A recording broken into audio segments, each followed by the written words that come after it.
మన రక్షకుడైన యేసుక్రీస్తు నామంలో అందరికీ వందనాలండి. ఈరోజు దేవుని మాటలు కీర్తనలు గ్రంథము 56వ అధ్యాయము 4వ వచనము. దేవుని బట్టి నేను ఆయన వాక్యమును కీర్తించెదను. దేవుని యందు నమ్మిక ఉంచి ఉన్నాను, నేను భయపడను. ప్రియమైన దేవుని బిడ్డలారా, దావీదుకు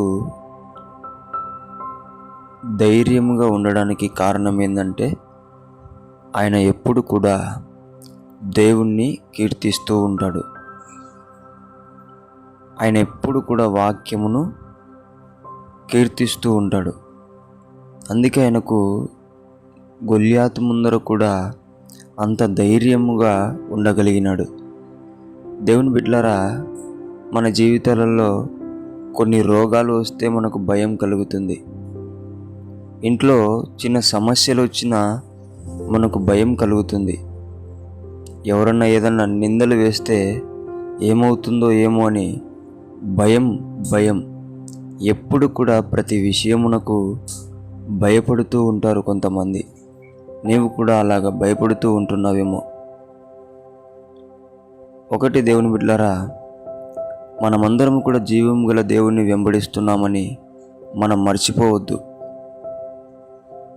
మనం ఎప్పుడు కూడా దేవుణ్ణి కీర్తించేవారిగా ఉంటే మన హృదయం నిండా ధైర్యం ఉంటుంది. ఒకవేళ కీర్తించలేని వారిగా ఉంటే ఇప్పటి నుంచి దేవునిని కీర్తించండి, దేవుని స్తుతించండి. దేవుడు మీకు ధైర్యమునిస్తాడు.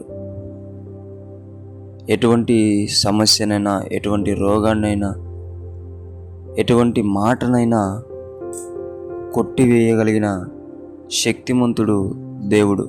కాబట్టి దేవుని మీద నమ్మకం ఉంచండి. ఖచ్చితంగా మీకు దేవుడు ధైర్యాన్ని ఇస్తాడు. అందుకే దేవుని బిడ్డలారా, ఆయనను కీర్తిస్తూ ఆయన మీద నమ్మకం ఉంచి దావీదులాగా దేనికి కూడా భయపడుకోకుండా జీవించాలని దేవుని బిడ్డ మనవి చేసుకుంటున్నాను. దేవుడి మాటలను దీవించునుగాక. ప్రార్థించుకుందాం. యేసయ్యానికి వందనాలు, స్తోత్రాలు ప్రభువా. నిజమునైనా మేమందరము ప్రతి దానికి భయపడుతూ ఉంటున్నాం ప్రభువా.